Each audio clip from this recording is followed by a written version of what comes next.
Hi guys, welcome back to our Heroes of Faith series. I'm really glad that you're here with me this week. This week we're going to talk about Abraham. Now, there is a whole lot to Abraham's story, and in the little time that we have together, I'm not going to be able to cover all of Abraham's story, but you can read it for yourself if you want. It's from Genesis chapter 12 all the way to Genesis chapter 25. And I welcome you to, during the week, read new parts of Abraham's story. Before we start today, I have a little game to play with you, okay? So one of the reasons that Abraham was in the Hall of Faith in Hebrews 11 was because he was so good at listening to God, hearing God's voice. So we're going to play a little game today, okay? I want you to listen really carefully, and I'm going to play for you some animal sounds, and I want you to yell out what the animal sound is, okay? Okay, here we go. Number one. This is an easy one to get you started. What animal is this? That's a cat, right? Obviously, that one was easy. That was a cat. Here's another easy one to get you warmed up. That's a dog. If you have an animal in your house and they heard those animal sounds, they probably are wondering what's going on, aren't they? Well, this is a different one. This is one that you might hear at your own house, but you might not know what it is. Listen very carefully. It's not very loud. Have you ever heard that sound at night? That is the sound of frogs. That is the sound of frogs. Here's another one that you probably hear in your backyard, but you might not know what it is. Listen very carefully. That's those animals with the bushy tails. That's the squirrels. I have one final one for you to listen to. This one is probably not found in your backyard, but it has to do with our story later. So see if you can figure out what this animal is. Listen very carefully. Do you know what that is? That's a bighorn ram. That's the sound that it makes. All right, so to start our story, we're going to start with a map. Here's a map of the Middle East in Bible times. And Abraham is born in Ur of Chaldea. Do you see it down there, sort of towards the bottom of the map in southern Iraq? What is Iraq now? And it's close to the Persian Gulf. When he was born, his dad didn't name him Abraham, even though that's how we know him. That's part of the story that happens later. When he was born, his name was Abram. And Abram means exalted father. Now, Abraham and his wife Sarai and his nephew Lot and his father Terah moved from Ur of Chaldees down here all the way up north to Haran. That is about 600 miles away. It doesn't look that far on the map, but it's about 600 miles away. And they did all of that by either walking or using camels to carry their stuff. That is a long ways away. That's a really long ways away. So, while they lived there in Haran, Terah died. And that is when Abram first heard the voice of God. And this is recorded in the Bible in Genesis 12:1. Let's look there now.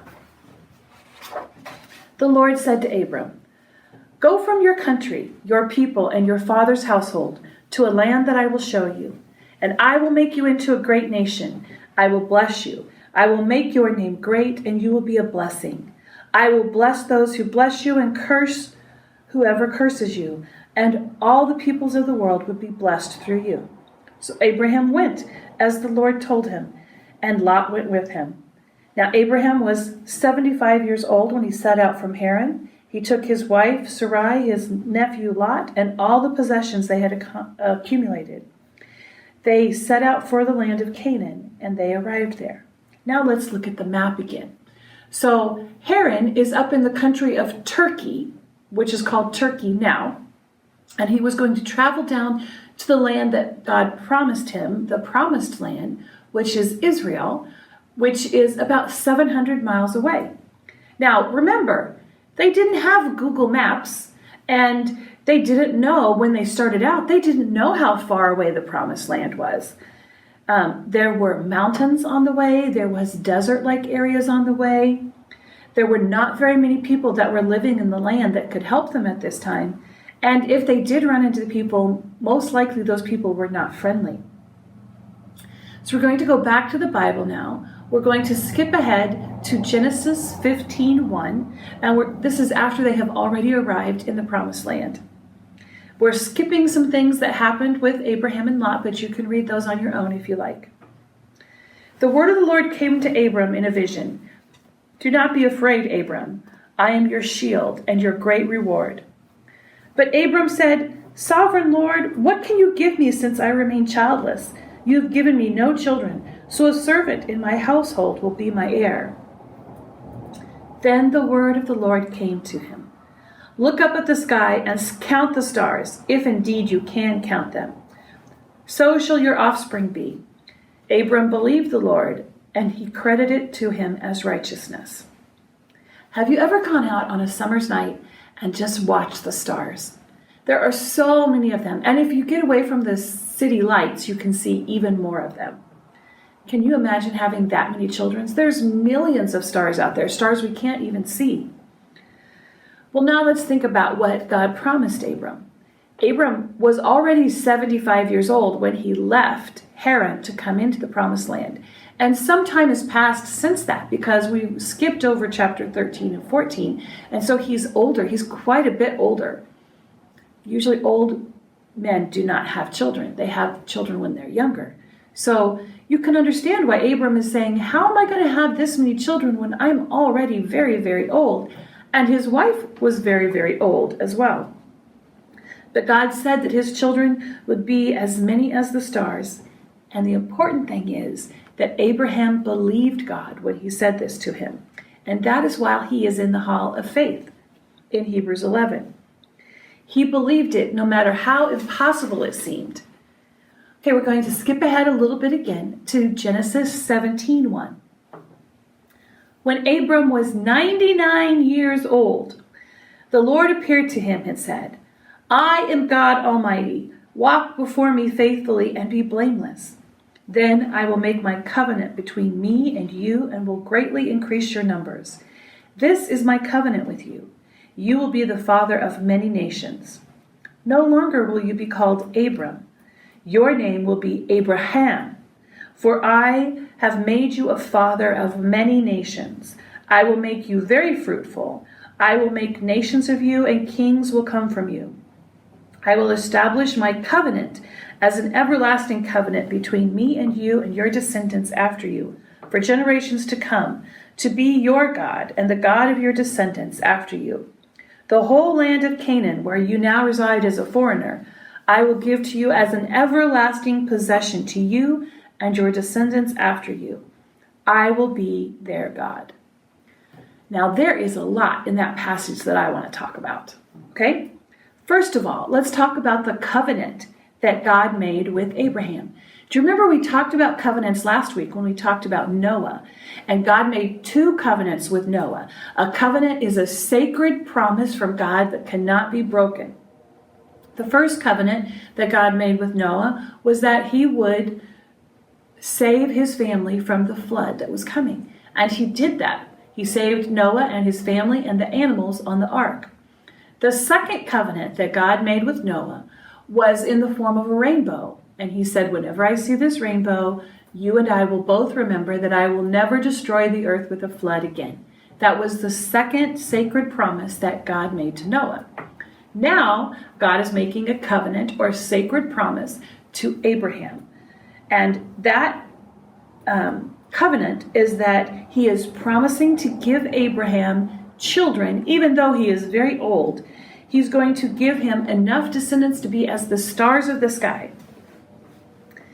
The second thing that is important here is that God is promising to be the God of his descendants, meaning that his descendants will also believe in him and will follow him, which is an important promise because God is a God of generations. God is a God who works through families in generations. He said, I will be your God and the God of your descendants after you. The other thing that's really important in here is that God changed Abraham's name. His father named him Abram, which means exalted father.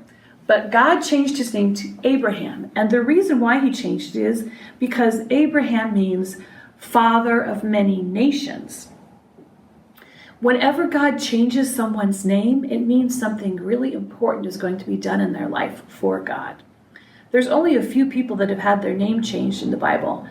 Abraham is one. His son coming up, Jacob, is going to have his name changed to Israel because he will be the father of the nation of Israel.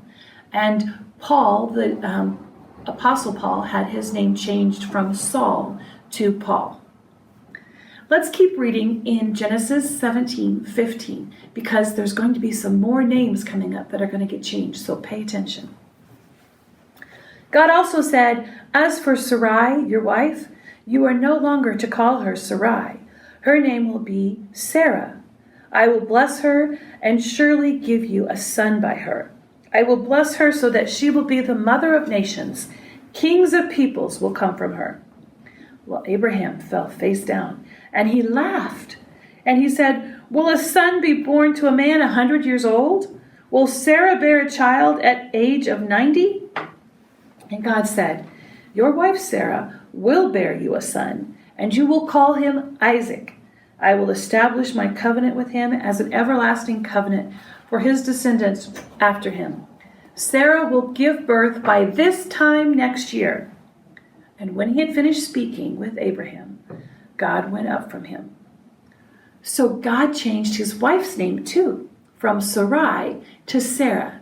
Now, Sarai means princess, but Sarah means my princess, meaning that Sarah was chosen by God. The other person that got a special name in this passage was their son to come. Now, I like this story because when God told Abraham he was going to have a child, what did he do? He laughed. Another part of the story that we're going to kind of skip over is when Sarah heard God tell her that she was going to have a son at her old age, she laughed too. And so what did God say to name their son? Their son's named Isaac, means he laughs or laughter. The very child that they laughed about, he named them. He named him Laughter. We're going to skip Genesis 18 through 20 and go to Genesis 21 now.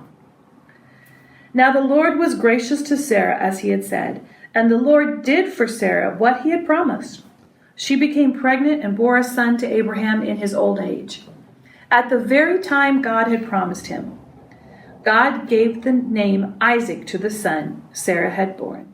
And when his son Isaac was 8 days old, Abraham circumcised him as God commanded him. Abraham was 100 years old when his son Isaac was born. Sarah said, "God has brought me laughter, and everyone who hears about this will laugh with me. Who would have said to Abraham that God would nurse children, and yet I have borne him a son in his old age?"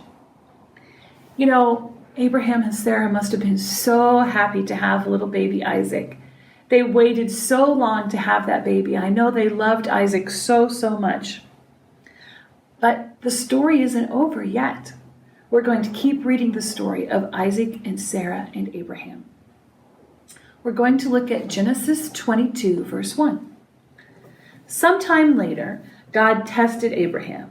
He said to him, "Abraham, take your son, your only son, whom you love, Isaac, and go to the region of Moriah.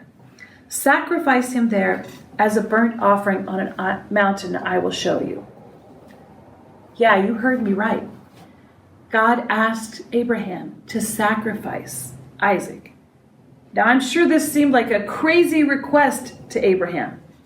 Yes, we did talk about how the people sacrificed animals to pay for their sins. But animals, not people.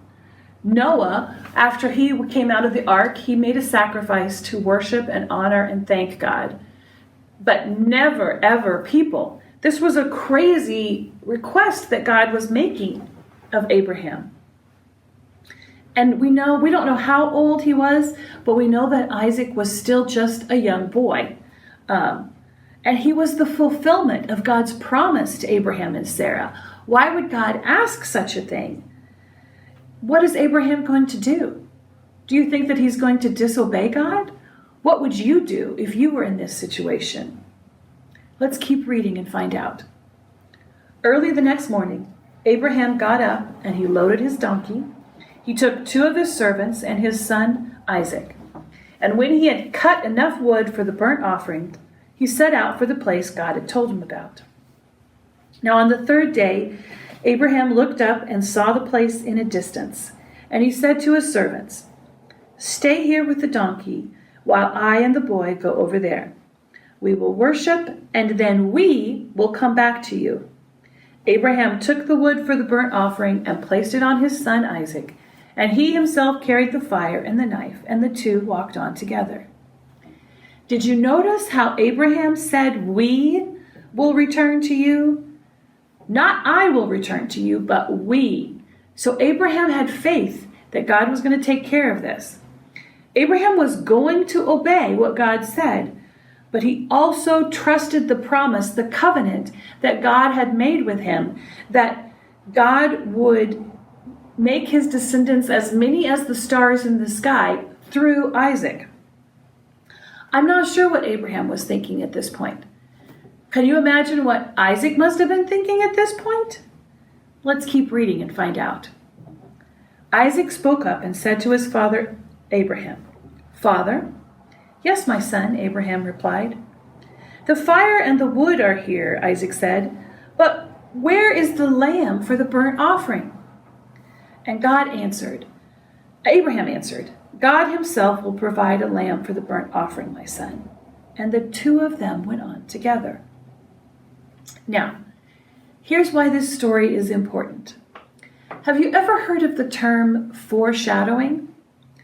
Foreshadowing is something that an author uses when they write a story to give you little hints or little glimpses of what's coming later in the story. And that is what God is doing in the story of Abraham and Isaac.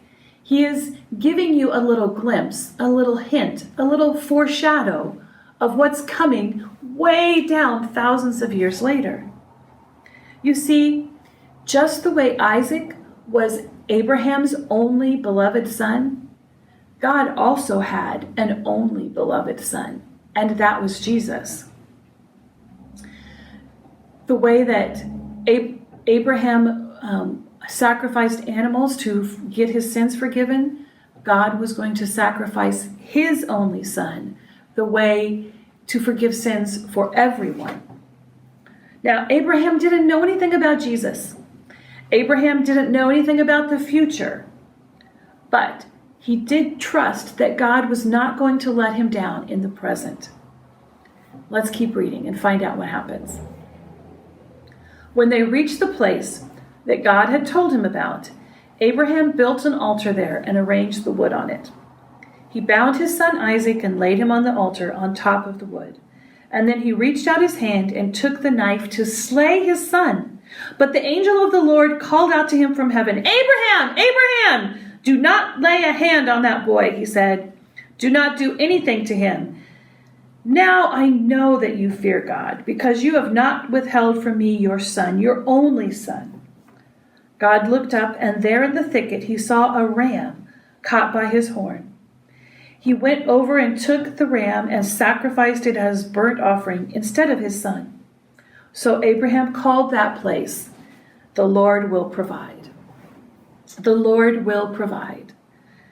The Lord provided then, and the Lord provided today. The Lord provided a ram for Abraham to sacrifice, and the Lord provided Jesus to be the sacrifice for our sins. You can trust God to keep his promises, just like Abraham trusted God to keep his promises. In the rest of Genesis 22, it says, "The angel of the Lord called to Abraham from heaven a second time and said, 'I swear by myself, declares the Lord, that because you have done this and have not withheld your son, your only son, I will surely bless you and make descendants as numerous as the stars in the sky and as the sand on the seashore. Your descendants will take possession of the cities, and there, through your offspring, all nations on earth will be blessed because you have obeyed me.'" Did you know that Abraham is the great-great-great-great-great-great-great-great-great-great-great-great-grandfather of Jesus? that is how Abraham was going to bless the world, was through his line, because Jesus would be born through the line of Abraham. Genealogy, the family trees, are really important to Jewish people, and they keep track of all of that stuff. So Abraham has the son Isaac. Isaac has two sons, Jacob and Esau. His son Jacob has 12 sons, and one of those sons is Joseph, and we're going to learn about him next week. Abraham's trust, or his faith in God, is why he is included in the Hall of Faith in Hebrews 11. Let's read about Abraham in Hebrews 11, 8 through 19. Abraham had faith, so he obeyed God. God called him to go to a place he would later receive as his own, so he went. He did it even though he didn't know where he was going. Because of his faith, he made his home in the land that God had promised him. Abraham was like an outsider in a strange country. He lived there in tents. So did Isaac and Jacob. They received the same promise he did. Abraham was looking forward to the city that has foundations. He was waiting for a city that God had planned and remembered and built. Remember, we talked about how Abraham didn't know where he was going, but he believed if God promised him a promised land, that God would deliver on his promises. So he trusted blindly and followed God wherever he led them to find the promised land. Let's keep reading in Hebrews 11:11. Sarah had faith, so God made it possible for her to become a mother. She became a mother even though she was too old to have children. But Sarah believed that God, who made the promise, was faithful. Abraham was past the time when he could have children, but many children came from that one man. They were as many as the stars in the sky. They were as many as the grains of sand on the seashore. No one could count them. Abraham and Sarah, they laughed at the thought of having a baby when they were so old. But God did what he promised. Let's keep reading. All of these people were still living by faith when they died. They didn't receive the things God had promised. They only saw them and welcomed them from a long way off. They openly said that they were outsiders and strangers on earth. People who say things like that show that they're looking for a country of their own. What if they had been thinking of the country they had left? Then they could have returned to it. Instead, they longed for a better country.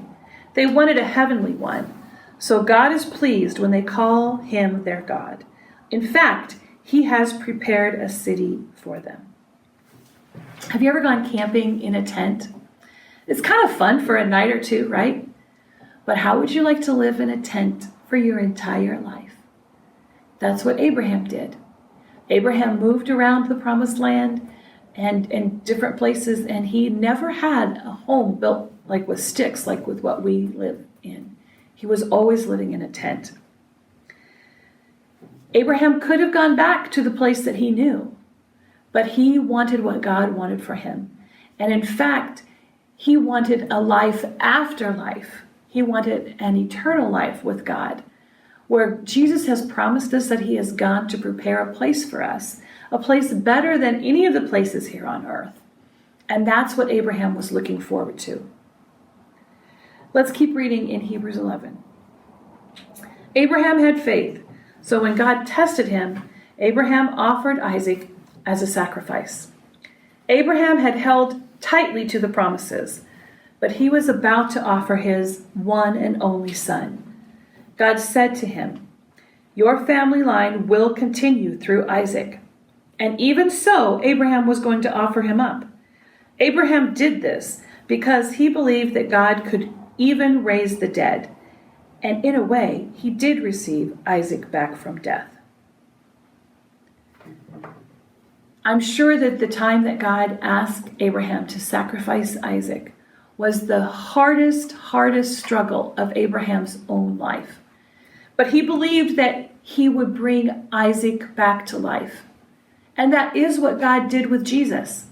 After Jesus paid the price for our sin on the cross, after 3 days, he did raise again. And that is what we celebrated on Easter, that Jesus did come back to life, the way Abraham thought Isaac would come back to life if he had had to sacrifice him.